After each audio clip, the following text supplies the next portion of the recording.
going down, everybody? Happy Tuesday. I bet you thought I forgot about you, but I didn't. Here we are back with Tuesday Talk. That's what I decided to name it, thanks to my friend Jeff. Shout out to Jeff. Appreciate the name.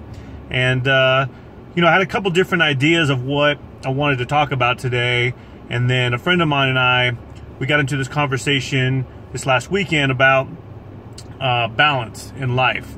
And once we were talking about it, I thought, that's what I want to talk about on Tuesday.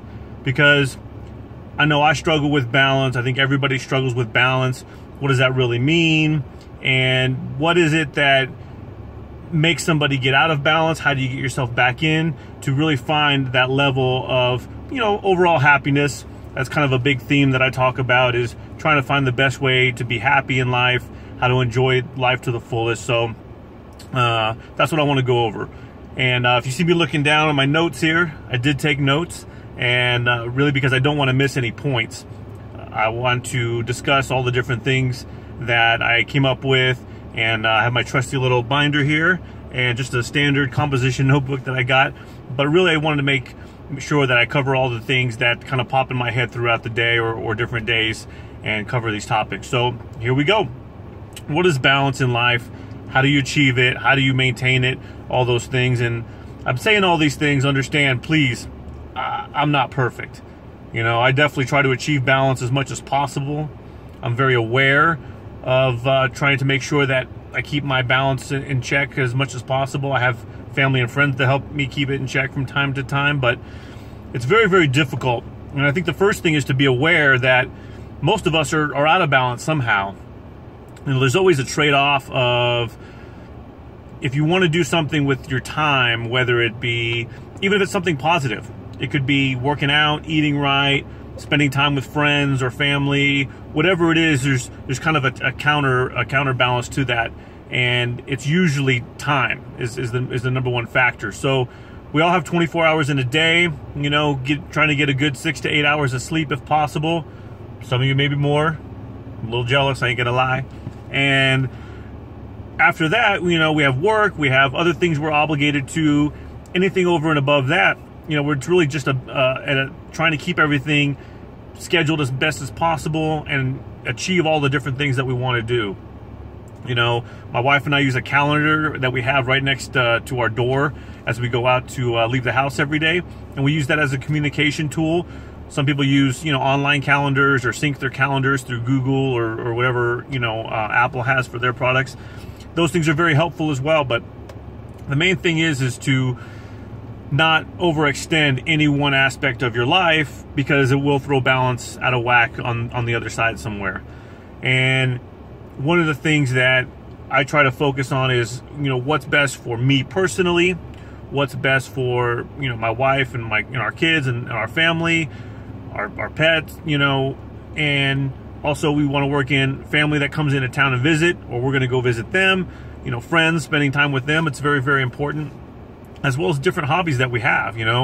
I train jujitsu, I have other things that I'm interested in. There could be some event coming up. We live in beautiful Las Vegas, lots of events here in town. So, trying to find the best way to accomplish as much as possible and enjoy as much as possible without throwing everything else out of whack, whether it be your diet out of whack, whether it be, your workout regimen, you're getting stuff done at home. It could be chores at the house. I call them chores, but things that you have to get done: laundry, cleaning up the kitchen, backyard, if you have a pool, keeping that maintained, all those things. So it's very difficult to manage all these things all the time, every day, and be perfect. It's nearly impossible. But I believe that if you are conscious of it and very aware that everything you do has a reaction to it, whether it be a reaction on yourself or reaction to the people in your life, everyday life, to work, whatever it is, that's the first starting point. Recognizing this is what I want to do. How's it going to affect these other things? We all know about work-life balance, where, you want to work hard, make a good living for your family, whether it's enough to go travel or save for the future, college funds, whatever it is, but then also not work so hard that you don't have time at home. You don't have time for hobbies. You don't have time for anything else except for work eat, and sleep. So finding that work-life balance is very important.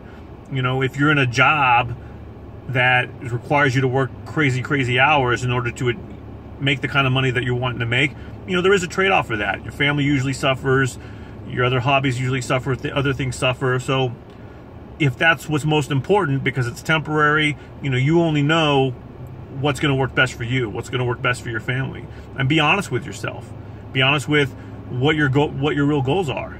If your real goals are to just make a gazillion dollars, there will be things that fall to the wayside, and there could be very severe consequences or minor consequences to those things. So be very conscious, be very honest with yourself, be honest with the people around you. If you're trying to go out and conquer the world and you know, like I said, you know, be a multi-millionaire, time is the number one thing that suffers, as well as the people in your life. So that's the first thing, work-life balance. Find out what works best for you. Find that kind of happy medium where you can go out, work hard, make your good living, and then also accomplish the other things you want to do in your life. Work-life balance. And then obviously I talked about your family, which includes your kids, your wife, your spouse, you know, whoever it is, your pets, making sure you're taking them for a walk, dog park, you know, giving them attention as well. But also keep in mind, it's very difficult sometimes to distinguish between family, meaning my immediate family, spouse, and then kids, and then also even between your spouse and kids. I think it's important to have date nights. You know, you got to have things that you do with just your spouse. It could be a date night at home even. If the kids are out at a neighbor's house playing or doing a sleepover, maybe you guys just, you know, do a movie and, you know, have some fun and do whatever it is that you guys enjoy doing at the house. Those things are very important, where it's just alone time with your spouse. I know it can be difficult, especially if you have more than one kid. If you have more than 3 or 4 kids, it gets very difficult. You know, the kid's schedule kind of runs your whole life, but it's very difficult to keep that great relationship with your spouse if you're always being torn in different directions with the kids. I have a lot of friends, and they make a very good point about having date night. And it could be once every couple months. It doesn't have to be once a week or every other week. Whatever you can work out, as long as it's consistent and you set aside that time for each other. And then you have time with kids. You do kid stuff. You know, you take them to the park, you take them to a friend's house, laser tag, game works, whatever you have in your area where you live, and do fun kid stuff. You know, water park. I mean, all those things are great. And that's the stuff that you do, you know, just for the kids on top of the everyday stuff. All those things are very important, but definitely make sure you make time for your spouse. Because when the kids are gone and they get older, they're at their friend's house all the time, doing what they do, and they're very busy, you don't want to not know your partner. You don't want to look at them and go, wow, you know, we haven't really hung out in 8 years, 10 years, 5 years, whatever it is. That can't be a good feeling. I know a lot of people go through that, and I know it's difficult. I know it's not the easiest thing in the world to manage, but if you don't, like I said, without that balance, there will be a consequence on the other side. So definitely family, work-life balance, and then your friends. You know, whether you have one super awesome friend, 20 awesome friends, anything in between, make time for your friends. And this is something that I have struggled with in the past, and even sometimes even still trying to make time for everybody. We want to go hang out with so many people and do all these fun things, but once again, if I'm always hanging out with my friends, something else is suffering. It's probably going to be my family. It's probably going to be jiu-jitsu or my workout time, whatever it is. So it's making sure you make time for people, keeping in touch with them, checking on them, seeing how they're doing. But hey, let's go grab a beer. Hey, let's go work out. Come to my gym with me. Hey, let's go meet for happy hour, or let's meet for lunch. Whatever you can do to make it all work, it's always worthwhile.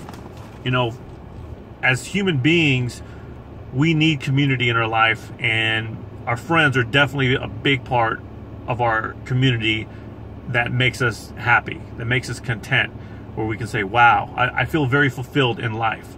On top of having a good job, having a wonderful family, doing fun stuff, you know, our friends really kind of bring all that together and make, I believe, the best overall experience for I don't want to say more than family, that's not what I'm trying to say, but really kind of connects everything all together.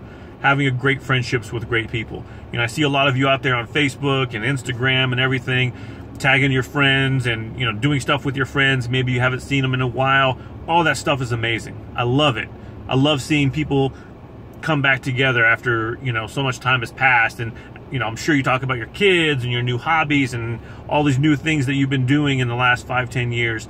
That stuff's amazing. That's what we need. So definitely friends plays a huge part in my life, my wife, our kids' lives, our parents' lives. They have amazing friends that they do a lot of fun things with, and it's great. Definitely warms my heart. I'm sure it does you, and it's very important. So next thing, eating habits. Definitely there could be a lot of things that throw your balance off whack when it comes to eating. I've been guilty of it.